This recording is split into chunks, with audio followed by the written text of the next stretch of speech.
So it's wonderful that we've got Ruth Daniel here because she really encapsulates a lot of what we want to do with Lunchworks really, and that is to talk within people working within the sector in which we're working, which is really kind of third sector, arts, charity, education.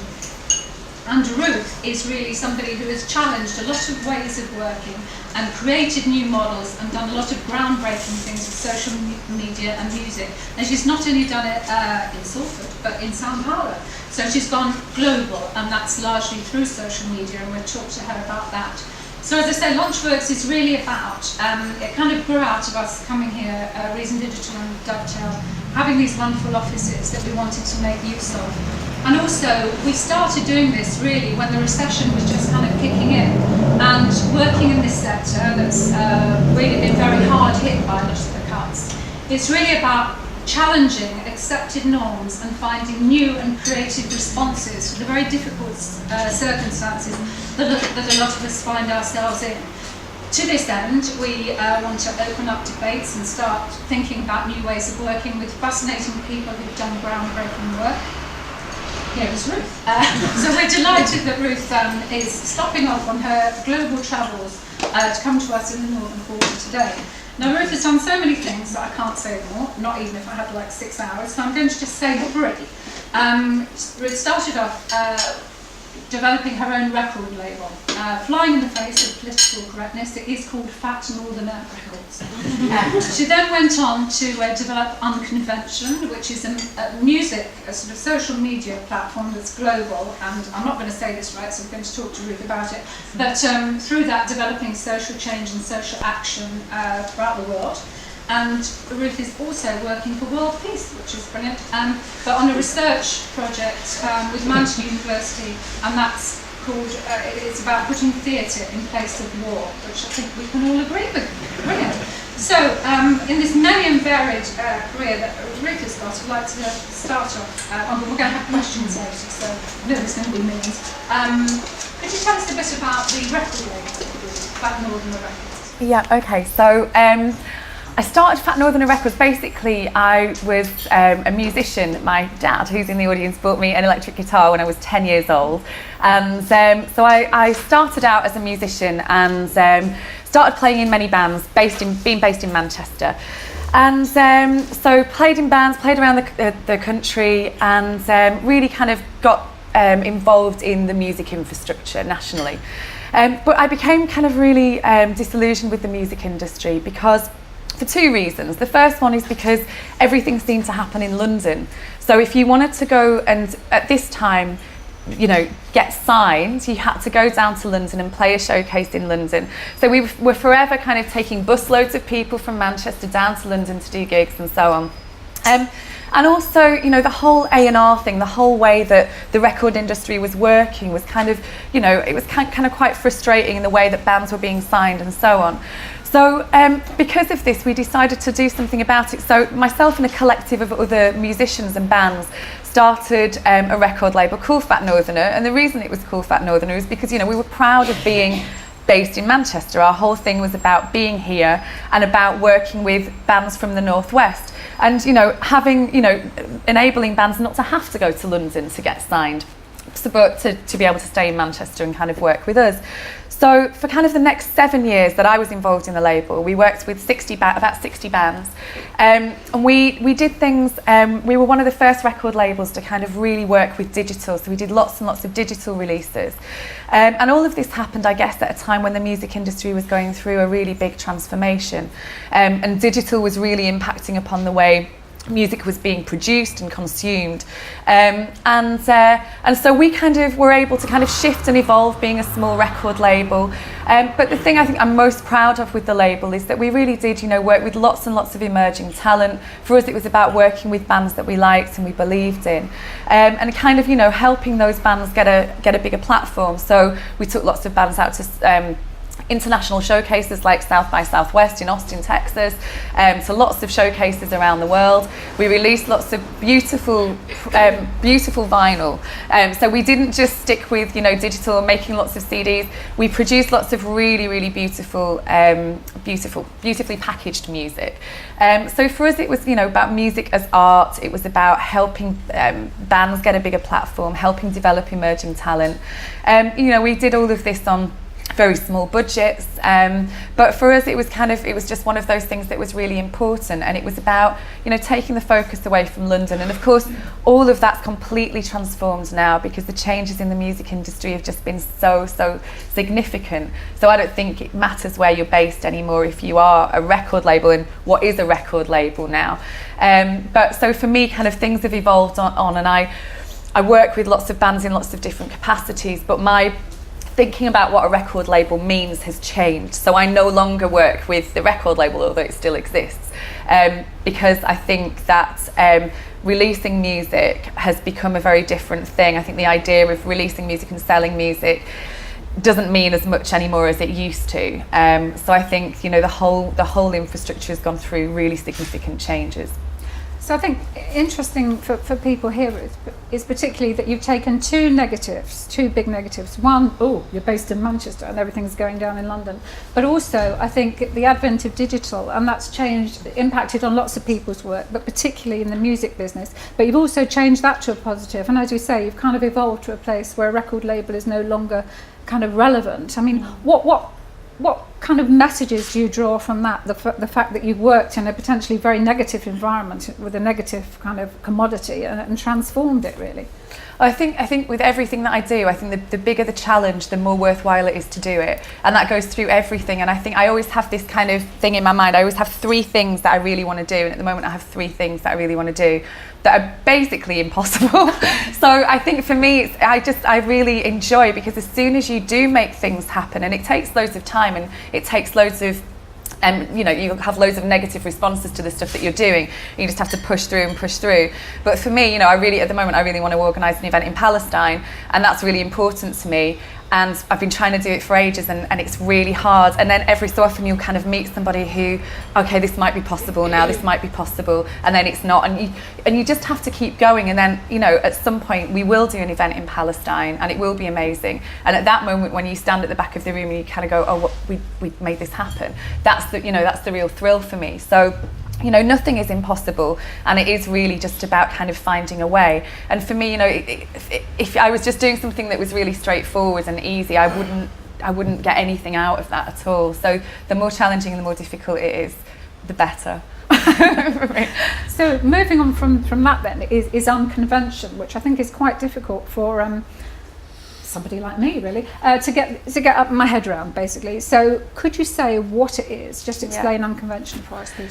Okay, so unconvention started because of the record label. So we were going to lots of music industry events around the world, like South by Southwest, these really huge, very commercially focused industry events. And at the same time, the music industry was going through a massive transformation. And all of these events were focusing on, major record labels, the real commercial end of the music infrastructure. And they were talking about how negative things like file sharing were. There was an event called Popcorn, and while the keynote speech was happening, they had a clock on the wall, and it was counting up the amount of illegal downloads that were happening while this speech was being given.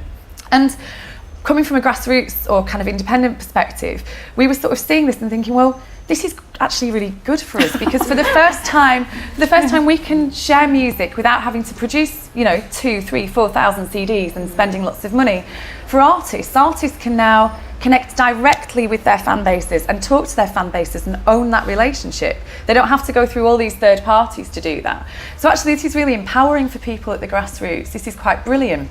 And we'd spoken a lot in the past. One of the the great things in music that was kind of pioneered in Manchester by Pete Shelley from the Buzzcocks was the idea of do it yourself, you know, go out there, put on a gig if no one else is doing it. And for the first time, this idea of kind of do it together, well, we're in a digital space now. We can start to kind of work together, and there's a lot of power in bringing all of these grassroots musicians and communities together. And there's all of these kind of platforms that enable them to share their music and build their own fan bases. So Unconvention was essentially about having all of those people come together and have a conversation about that. And so basically we booked a church in Salford, the Sacred Trinity Church, and we just kind of invited people that we thought were really interesting. But of course, we didn't invite, you know, Puff Daddy's producer or like the head of Universal, like every other event did, because that was what everybody thought they needed to go and see. But how irrelevant is going to see some guy who produced Puff Daddy's album when actually the guy down the road who's got a studio, who's producing music every day and making a living out of it, is so much more relevant to 99.9% of the people. So for us, it was about putting innovative people in a room together, and then kind of the other stuff that happened was like magic. So people came from across the UK, people we'd never met before, people who were doing really innovative things. And it wasn't about the people we'd invited to speak almost. It was about, you know, this 200 people in a room who'd never been to a music industry event before, but we're all working in music. And so it felt like, and a lot of people said, you know, this is the beginning of the buildings of a new music infrastructure. And so Unconvention essentially was to provide a forum for those people to come together and talk about the future of music, and with the kind of underpinning thing about collaboration, do it together. So we did this event and we all went home and got on with our lives, and then people who'd been to this event from around the UK said we want to take this ethos and this idea to different parts of the UK. So very quickly we delivered 7 events in places like Belfast, Swansea, Oxford, Brighton, and so on. And you know, the events were really, really different. We have a manifesto that kind of says what we're about. You know, we're about talking about do it together. We're not talking about the commercial side of the music industry. It's about building sustainable careers in music. And then people started to hear about it internationally, both through coming to the events and through social media and through our networks. And we did our first international event in India a year after our first event in Salford. And then we carried on doing more and more events. We've done 50 events now in the past 4.5 years, 22 different countries, 5 different continents, which I think is, you know, it's an incredible example of, you know, kind of how people respond to this ethos and this idea of, you know, empowerment of people and grassroots communities. But wherever we did the events, we learned very quickly that what we're talking about in the UK, we can't talk about in India, because India is completely different, and what we do in Colombia is completely different. So, for example, the event in India was very much about this explosion of an alternative music scene and building the kind of infrastructure from scratch. You know, festivals were starting to emerge, booking agencies, and putting all of these components in place, and perhaps learning from some of the mistakes that have happened in the West. The event in Colombia was completely different. Again, it happened in a place called Medellin, where there's been a huge war on drugs for many years, and it was about the hip-hop communities in this place and how hip-hop has transformed the lives of these communities. So it's about bringing those hip-hop communities together to show how hip-hop can enhance social change. So wherever we do Unconvention, it responds to what's happening locally. Each event is completely different. It can be 1 day, it can be 10 days, it can be in many different languages, and it can have many different meanings. But the ethos of Unconvention is always the same. That was quite a long answer to So how important is the global aspect, and also how important is the link with social change? Because you've got the links to the Twitter revolution and in Egypt. I know you've supported Pussy Riot in Russia. So how important is that link? So I think for me that the great music is being made everywhere, and great music, you know, the best music I think happens on the margins. It happens in, you know, it comes from the streets, it comes from the grassroots. So for us, you know, these are things that happen very locally, you know, and you go to, you know, a street in Salford, or you go to a street in Hume and you see some amazing music being produced, or a venue or whatever. The same things happening in Medellin, the same things happening in, you know, Mumbai. And for us, it's about these very local things and connecting them up globally. So we're kind of working on a number of initiatives. So we've just recently formed this kind of very, very grand title, but this a global music network, which basically brings together 30 different countries, 30 different networks. And the idea is to kind of connect these things that are happening very locally and kind of then offer opportunities for these things to then become mobilised around the world. So the mobility of bands, the mobility of ideas, and so on. So for me, the global thing is really important because I'll explain about Brazil. I think if I talk about Brazil, that might explain. Because I've obviously been really lucky to be able to go to all these places around the world. And one of the really interesting things is kind of seeing how things are done differently in other places. You know, when you watch the news, you see all of the terrible things that are happening in the world. You don't see all these incredible initiatives that are happening at a kind of grassroots level. And I just talk about one of them that I think for me is really, really kind of really important and really different, and something that I think everybody can learn from. There's an organisation in Brazil that we work with, we partner with, called Fora do Eixo. They basically started out with a problem, and the problem was that if you were a band, you would play, this is 4 years ago, you would play in either Rio or Sao Paulo. So like Rio and Sao Paulo are here, and then you have like the rest of Brazil, and no bands were playing anywhere else in Brazil because there was no infrastructure. So essentially, what these very young people, aged between 20 and 25, did is they set up, starting by city and getting in cars and driving around, they set up an infrastructure for bands to tour. 4 years later, this infrastructure is supported in 200 cities across Brazil. 2,000 people work for the organisation, and it mobilises 33,000 bands a year between all of these different cities. It has its own currency and it has its own bank, and it operates in a completely alternative way. It operates within a capitalist framework, but it has complete autonomy from it, so it has its own currency. That said, it generates $44 million a year for the Brazilian, for the independent music sector in Brazil.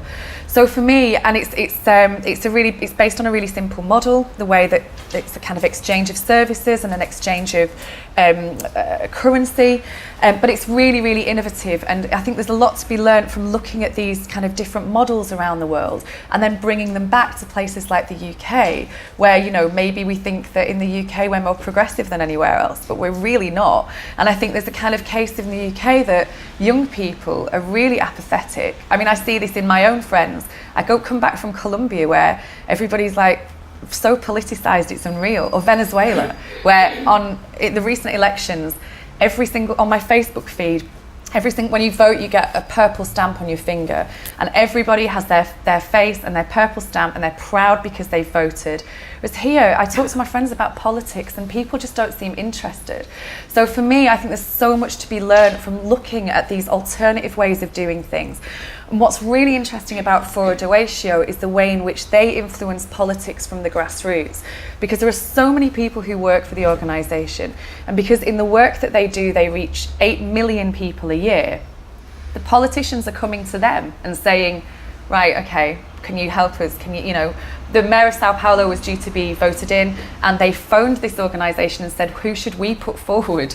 And then of course this person's voted in, and these are like 25-year-old people who are determining their future because they determined their own independent, alternative way of doing things. So in terms of the global thing, it's truly important for me to have these messages, to have these kind of alternative points of view spread around the world, so people can see that there are other ways of doing things. And in terms of social consciousness, I think that what I see when I go to Latin America is this kind of, it's just so funny, because I think I'm guilty of this as well, because I'm really driven and I'm like really ambitious, and I think, all right, Ruth, come on, what can you achieve? What can I do? When I go to Latin America, everybody talks about we. Everybody talks about, well, we did this and we made this happen, and that everyone's part of a collective or a cooperative way of doing things. And in the UK, we're so programmed to think about what we can do for our network, for our close network, for our family, for ourselves, go out and achieve this on your own, do this. Whereas there's just so much more power in kind of working together and realising and having that kind of social consciousness about what you do. Because I think when you work in a way that you think about yourself, you don't really have any care for anything else that's happening. You know, you've just fundamentally, it's quite a selfish act, and it's one that manifests itself here in the UK. But I think when I go to Latin America, that's what I love, this sense that we are all working on this project together, we're all doing this together. And so one of the really interesting things is when I go to Venezuela, a lot of people in Venezuela work like professionals. Like if you're an architect, for example, you work 2.5 days as a paid role, and then the other 2.5 days you still use your skills, but you use them helping social organisations, charities, and so on. And that's just a standard thing that happens there. And my whole thing is, if you're young and you can do it, work less and then help. Use your time to help with other social entities. So for me, everything that we do with Unconvention is about social change. I was in a meeting with Sir Richard Lees from the council the other day, and he was talking to me about these initiatives that we have, and and how are you going to monetize them? How are you going to make money from these things? And we were kind of like, well, that isn't what drives us. This isn't what we want to do. What we want to do is make change. What we want to do, we're starting this initiative across the UK to help emerging bands develop new audiences. And the driving force behind that is to do exactly that, to help emerging talent really have opportunity. And we haven't thought about making money. We don't want to make money from it, we want to make change. And I think that that's really it's almost like in the UK that's a bad thing. It's like, well, the commercial side, how are you going to make all the money? And we don't think like that at all. So yeah, maybe that answers the question.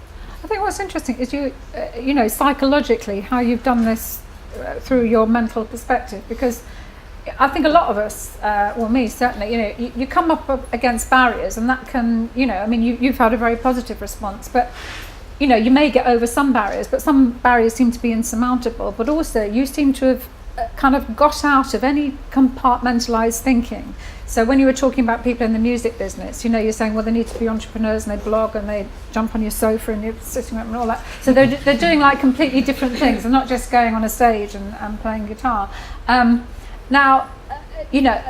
that you're kind of doing that across many different levels. And I don't know if you were born like that. I'll ask you that. I wonder what your kind of psychological journey is, and presumably when you started, you weren't thinking, well, I'll do 50 events in 500 countries now.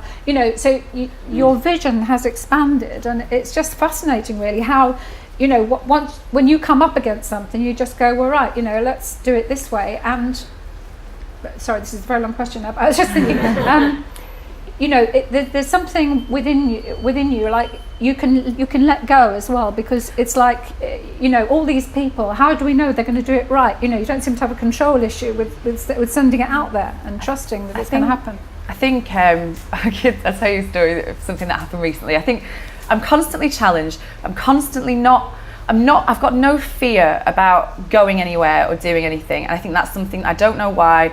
I'll go to Colombia, I'll go into like what is perceived as the most dangerous barrio in Colombia, where I have to sign a form that says this is what's going to happen to my body parts if I get shot, and I've just no problem with that. I'll go to the Congo, I'm just like, okay, fine, because whatever's meant to happen will happen. I've got no kids, so that for me, there's no problem there. But I was kind of quite challenged. I think I've been brought up with from a very kind of sort of liberal perspective, and I went to stay with Foro do Eixo in Sao Paulo. So they have these 200 cities, 200 offices essentially, but they're run as communes. So you go and you work and you live and you stay in these communes. And I went to stay for 10 days in a commune with 57 other people. And for me, it was kind of like, okay, my question when I went was, could I live like this?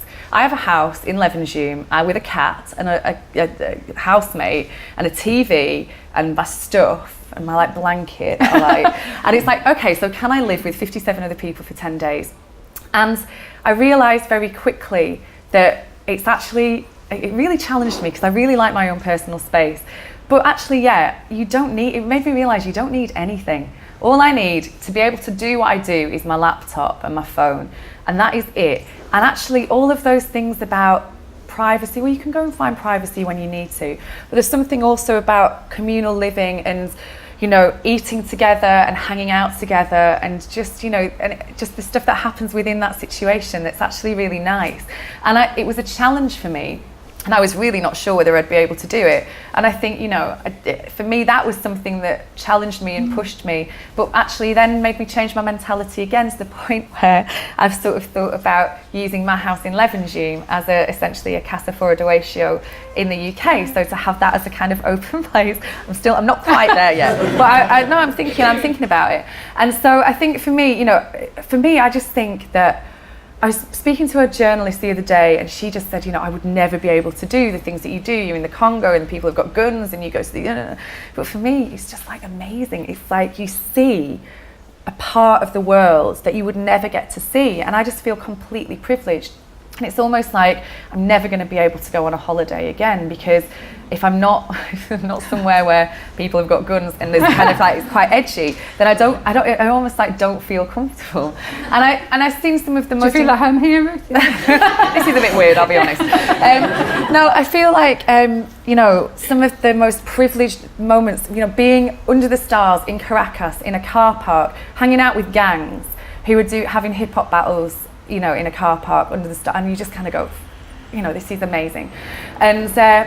And it's edgy, and I've seen some really, you know, I've seen some quite disturbing things, but for me, it's about risk, isn't it? You have to take a risk, and it's like, okay, so something could happen, and you know, and touch wood, you know, nothing has yet, but I would say if I died now, I've had the most incredible experiences and seen the most incredible things, so it's totally worth the risk for me. And you're not hampered by health and safety, are you? So that's... No.